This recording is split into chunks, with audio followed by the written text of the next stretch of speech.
तो आपका अगर फर्स्ट लॉर्ड और आपका सिक्स्थ लॉर्ड आपके लगन चार्ट में सेवंथ हाउस में बैठे हैं, दोनों ही कंजक्शन में, तो ये इस कंजक्शन को आप किस प्रकार से विचार कर सकते हैं। देखिए, फर्स्ट लॉर्ड जब भी आपके सेवंथ हाउस में आएगा तो वो अपने से सेवंथ आएगा और यहाँ सिक्स्थ लॉर्ड अपने से सेकंड आएगा। लेकिन क्योंकि जो लग्नेश है वो आपके सेवंथ लॉर्ड के साथ कभी भी मित्रवत नहीं होता, लेकिन ये जरूर हो सकता है कि आपका जो सिक्स्थ लॉर्ड है वो आपके सेवंथ लॉर्ड के साथ मित्रवत हो, या तो फिर उसका अपना ही घर यहाँ हो। ये तब होगा जब आपका कर्क राशि अगर आपके सिक्स्थ हाउस में पड़ रहा है, यानी अगर आपका कुंभ लगन हो। कुंभ लगन होने के केस में भले ही आपका शनि यहाँ सप्तमेश के साथ मित्रवत नहीं है, लेकिन वास्तव में जो चंद्रमा होगा, चंद्रमा आपके सेवंथ लॉर्ड के साथ, सूर्य के साथ मित्रवत अवश्य होगा। इसी तरीके से आपका जो लग्नेश है, लग्नेश तो कभी भी सेवंथ लॉर्ड के साथ मित्रवत नहीं होता। इस तरीके से अगर देखा जाएगा तो अब ये हो सकता है, अगर आपका यहाँ पे जो साइन है कहीं ना कहीं सेवंथ हाउस में जो राशि है आपका, जैसे आपका अगर मकर राशि बनता है आपके सेवंथ हाउस में, यानी अगर आपका लियो एसेंडेंट बनता है, तो आपका जो सेवंथ लॉर्ड है वही आपका सिक्स्थ लॉर्ड भी है, यानी शनि। तो इस स्थिति पर आपको विचार करना चाहिए। अब देखिए, यहाँ पे जो स्थिति बन रही है, आपका लग्नेश और सिक्स्थ लॉर्ड अगर सेवंथ हाउस में आ रहे हैं, तो लग्नेश का सेवंथ हाउस में आने का मतलब है कि जीवन साथी आपके ऊपर काफी ज्यादा हावी रह सकता है। वो अपनी बातें मनवाने के लिए काफी ज्यादा आपको फोर्स कर सकता है, लेकिन ये डिपेंड करेगा कि अब आपका फर्स्ट लॉर्ड और आपका सिक्स्थ लॉर्ड सेवंथ हाउस में आने के बाद यहाँ वो कैसे स्थिति में है।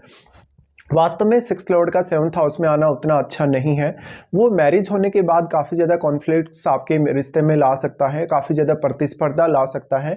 मैरिज की वजह से आपकी डेली लाइफ और डेली रूटीन पर काफ़ी ज़्यादा इम्पेक्ट आएगा, इवन आपके प्रोफेशन पर भी। इसके साथ साथ ये हो सकता है कि आपका कोई भी ऐसा जीवन साथी है जो आपके वर्क प्लेस पर ही काम कर रहा है, या वो आपको ऑफिस के रूटीन में काफ़ी ज़्यादा सहायता कर रहा है, लेकिन यहाँ पर कॉन्फ्लिक्ट्स होने, लड़ाई झगड़े होने की संभावना उतनी ही ज़्यादा बढ़ जाएगी। तो अब आपका सेवंथ लॉर्ड भी बहुत वेल प्लेस्ड होना जरूरी है। साथ साथ में अगर आपका फर्स्ट लॉर्ड और आपका सिक्स्थ लॉर्ड आपके सेवंथ हाउस में आया है, तो इनके साथ कोई भी अन्य ग्रह यहाँ स्थित हो सकता है, उस ग्रह पर भी आपको विचार करना रहेगा। वास्तव में अब आपका सिक्स्थ लॉर्ड किस प्रकार का ग्रह है, क्योंकि सिक्स्थ लॉर्ड का जितना ज्यादा यहाँ का स्ट्रॉन्ग इंपैक्ट होगा, उतना ही ज्यादा आपके मैरिज पर काफी नेगेटिव इंपैक्ट आएगा। तो सिक्स्थ लॉर्ड अगर मान लो एक शुभ ग्रह है, आपका शुभ ग्रह होने के केस में जरूर ही वो यहाँ कुछ हद तक आपके लिए सपोर्ट ला सकता है आपके जीवन साथी के थ्रू। तो ऐसा फिर जीवन साथी जो आपका आएगा वो आपसे चुनौतियां पार पाने में काफी ज्यादा सक्षम होगा, या वो आपको काफी सक्षम बनाएगा, अपनी तरफ से वो आपको काफी सपोर्ट करेगा। ये स्थिति लेकिन मैरिज में बहुत ज्यादा कॉन्फ्लिक्ट्स लाती है, बहुत ज्यादा कंपटीशन लाती है, इवन कैरियर को लेकर भी कंपटीशन लाती है, और एक दूसरे को बहुत ज्यादा वेल्थ की तरफ जाते हुए भी आप देख सकते हैं। ऐसी कंडीशन में कैरियर पर बहुत ही ज्यादा मेजर प्रभाव पड़ेगा, साथ साथ में आपके स्वास्थ्य और आपके अन्य मामलों पर भी।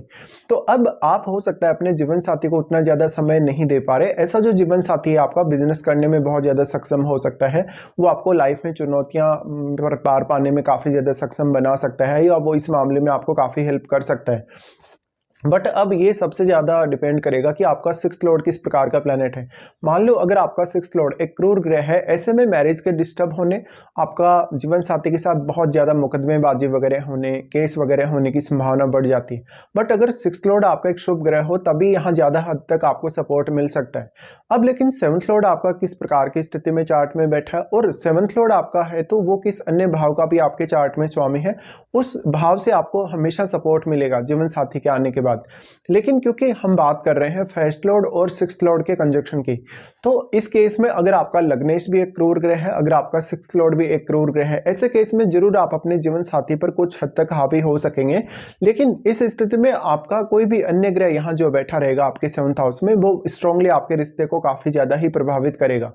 तो ये जो कंजक्शन बना अब आपके फर्स्ट लॉर्ड और आपके सिक्स्थ लॉर्ड का सेवंथ हाउस में आने के बाद, ये आपके लिए कभी भी उतना सपोर्टिव नहीं होगा। इस कंजक्शन से बहुत ज्यादा आपको अपेक्षाएं नहीं रखनी चाहिए।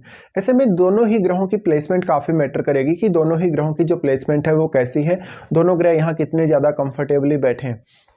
तो हालांकि इस प्रकार का जो आपका जीवन साथी आएगा, वो लाइफ में हो सकता है काफ़ी ज़्यादा चुनौतियों से निकल रहा हो, कहीं ना कहीं उस पर बहुत ज़्यादा कर्ज हो सकता है, उसने काफ़ी ज़्यादा लोन वगैरह लिए हुए हो सकते हैं, या वो आपको बहुत ज़्यादा कर्ज की स्थिति में डाल सकता है, वो आपको बिजनेस में काफ़ी नुकसान करवा सकता है।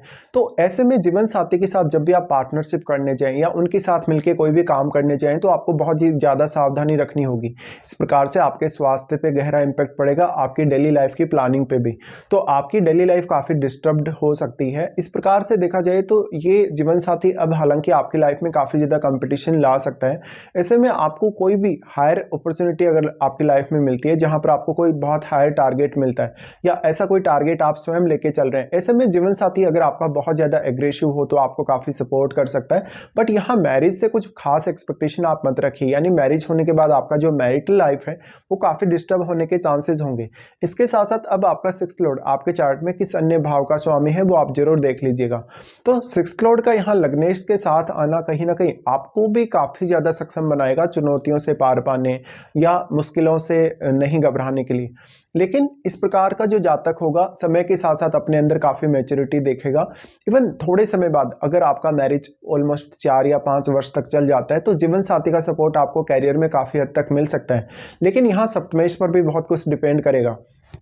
ऑलमोस्ट ये संभावना होगी कि आपका जो सिक्स्थ लॉर्ड होगा 7th हाउस में आने के बाद हो सकता है जीवन साथी आपका एक शत्रु की तरह आपके साथ व्यवहार कर रहा हो या वो आपके साथ फ्रेंडली नहीं हो, आपको सपोर्ट करके नहीं चल रहा हो। तो काफ़ी सारी ऐसी जो बाधाएं हैं, ऐसी जो मुश्किलें हैं, उनसे आपको गुजरना पड़ेगा मैरिज होने के पश्चात।